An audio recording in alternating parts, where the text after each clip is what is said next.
Shalom teman-teman yang dikasihi oleh Tuhan. Bagaimana kabarnya hari ini? Saya harap teman-teman selalu dalam lindungan Tuhan. Perkenalkan, nama saya Kuko Prabowo. Tema podcast kita pada hari ini ialah otoritas yang terbatas.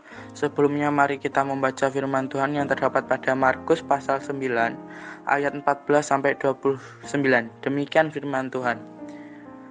Yesus mengusir roh itu dari anak yang bisu. Ayat 14.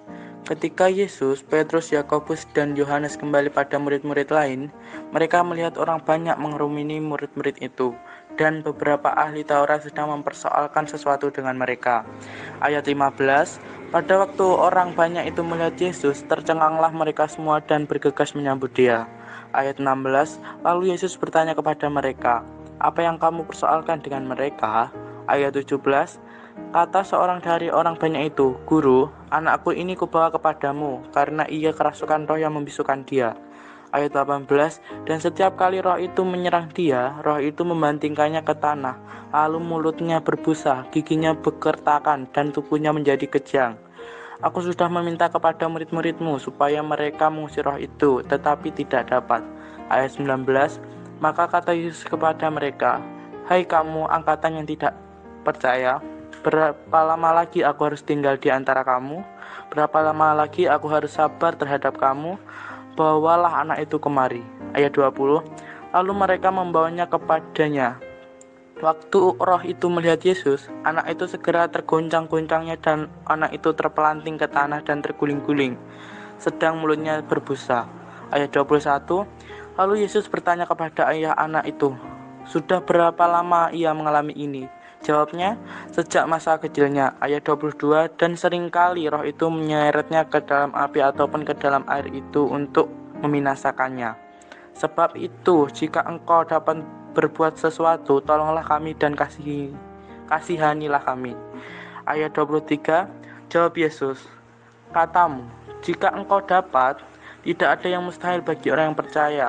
Ayat 24, segera ayah anak itu berteriak, "Aku percaya, tolonglah aku yang tidak percaya ini." Ayat 25, ketika Yesus melihat orang banyak makin datang berkerumun, ia menegur roh jahat itu dengan keras.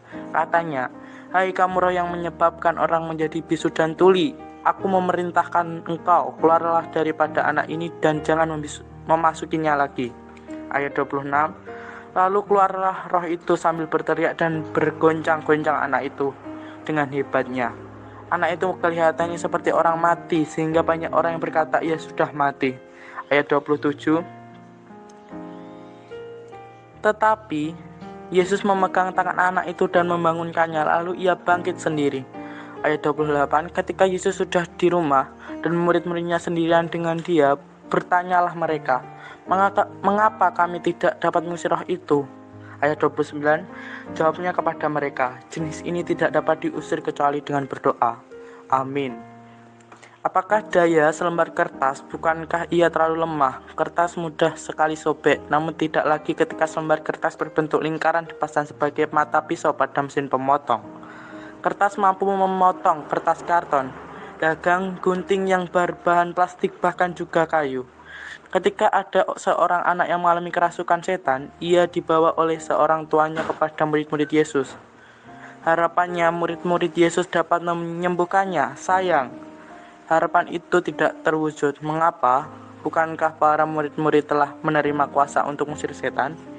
Pada waktu sebelumnya mereka pun pernah melakukannya dan berhasil.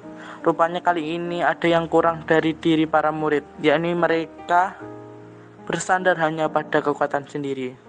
Mereka kurang iman. Beruntung Yesus segera datang dan menyatakan kuasanya sehingga anak itu beroleh selamat. Siapakah manusia yang tanpa sentuhan kasih Tuhan? Bukankah hanya debu tanah yang tidak berdaya? Namun orang percaya diberi kesempatan untuk memiliki kuasa guna bersaksi baginya. Memiliki kuasa guna bersaksi baginya. Begitu, otoritas ini sifatnya tidak menetap.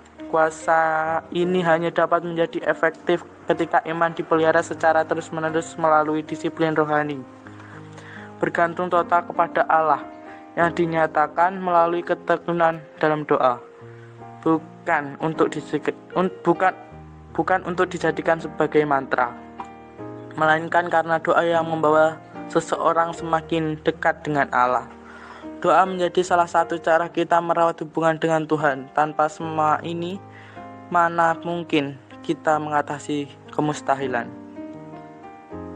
Saudaraku, ada hal yang perlu kita ingat. Di luar Tuhan kita tak berdaya, bersama Dia tidak ada yang mustahil bagi orang yang percaya. Amin. Tuhan memberkati.